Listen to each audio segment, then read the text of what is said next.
Baik, untuk selanjutnya adalah terkait dengan di sub pokok bahasan tentang di tarif pajak. Jadi seperti apa sih tarif pajak itu? Jadi tarif pajak itu adalah suatu persentase tertentu atau nilai tertentu yang ditetapkan secara pasti dalam peraturan perundang-undangan perpajakan. Jadi yang digunakan untuk besarnya pajak terutang itu adalah di tarif pajak. Maka dari itu tarif pajak di sini itu memiliki 3 fungsi. Yang pertama adalah sarana untuk menghitung pajak, yang kedua adalah menentukan besarnya pajak terutang, dan yang ketiga menjaga terciptanya sebuah keadilan.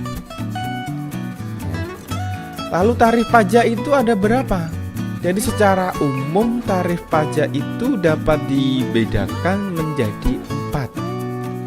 Yang pertama ada tarif pajak proporsional, yang kedua ada tarif pajak progresif, yang ketiga ada tarif pajak degresif, dan yang keempat ada tarif pajak tetap.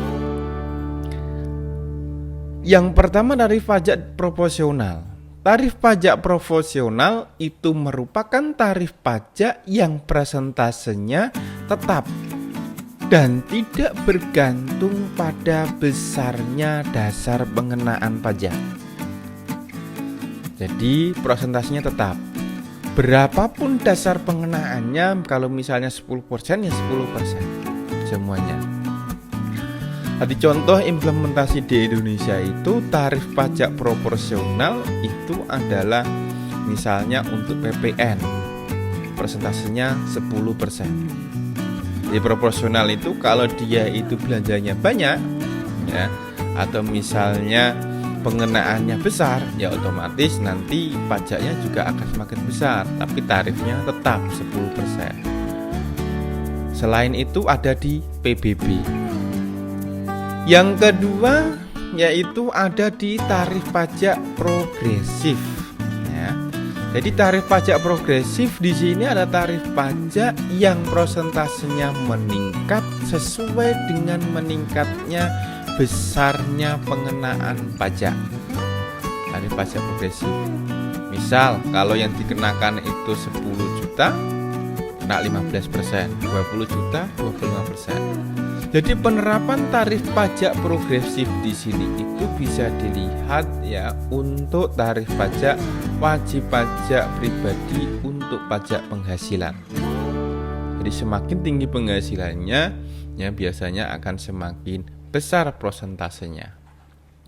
Itu untuk di tarif pajak progresif.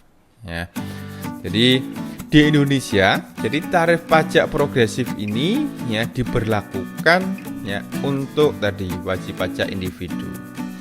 Wajib pajak individu, PPh wajib pajak pribadi itu misalnya jadi PKP sampai dengan 50 juta kena 5%. 50 juta sampai dengan 250 juta kena 15%. 250 juta sampai dengan 500 juta kena 25%. Lebih dari 500 juta kenanya di 30%.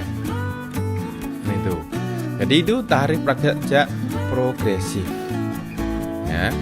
Kemudian untuk yang selanjutnya tarif pajak degresif. Ada tarif pajak yang persentasenya menurun sesuai dengan meningkatnya dasar pengenaan pajak. Jadi kalau dasar pengenaannya pajak itu tinggi, otomatis tarifnya juga akan turun. Jadi pada saat pengenaannya itu 10 juta kena 25%, tapi pada saat kena dasar pengenaannya 80 juta kenanya di 10%. Itu untuk di degresif. Yang selanjutnya ada di tarif pajak tetap. Jadi tarif pajak yang jumlah atau angkanya tetap, tidak bergantung pada besarnya dasar pengenaan. Jadi berapapun dasar pengenaan pajaknya, maka kena pajak misalnya 2 juta, 10 juta ya kena 2 juta, 80 juta ya kena 2 juta. 40 juta ya kena 2 juta. Contohnya apa? Jadi tarif pajak ya tetap itu ya. Jadi bisa diartikan tarif yang selalu sama ya, atau mengikuti peraturan yang berlaku. Contoh biaya materai. Biaya materai itu ya dengan nilai 3.000 6.000 dulu, tapi mulai saat ini ya tahun 2021 berlaku materai elektronik atau biaya materai terbaru itu naik menjadi 10.000 dan merupakan single tarif. Jadi apapun dokumennya, berapapun jumlahnya, kenanya materi di 10.000 itu tetap ya, tarif pajak tetap ya.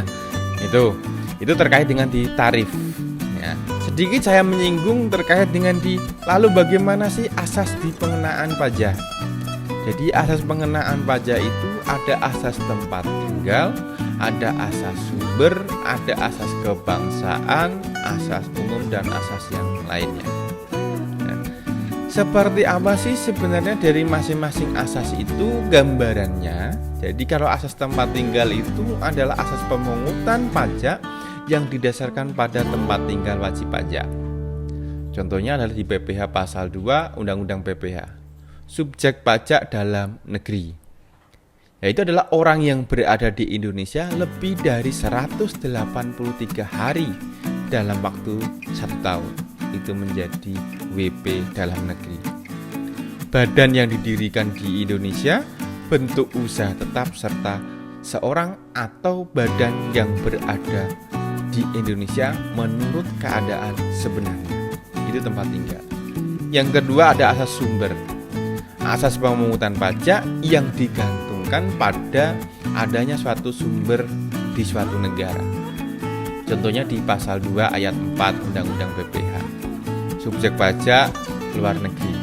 Jadi subjek pajak yang tidak berkedudukan di Indonesia tapi menerima penghasilan dari Indonesia. Yang selanjutnya asas kebangsaan. Jadi suatu pajak dikenakan oleh suatu negara pada orang yang memiliki kebangsaan dari negara itu. Contohnya adalah pemerintah Netherlands. Jadi pada Perang Dunia Kedua pernah memungut pajak penghasilan dari semua orang yang berkebangsaan Belanda, meskipun bertempat tinggal di luar negeri. Ya, jadi itu sekilas asas ya terkait dengan di asas pemungutan pajak. Untuk lebih lengkap silahkan Anda baca ya, cari buku referensi ya terkait dengan di asas pemungutan pajak ya. Demikian untuk di sesi kali ini ya terkait dengan di beberapa hal pembelajaran ya terkait dengan di tarif dan asas ya, dan saya cukupkan sekian ya untuk di video saya ya terkait dengan di pengantar pajak ya. Wassalamualaikum warahmatullahi wabarakatuh.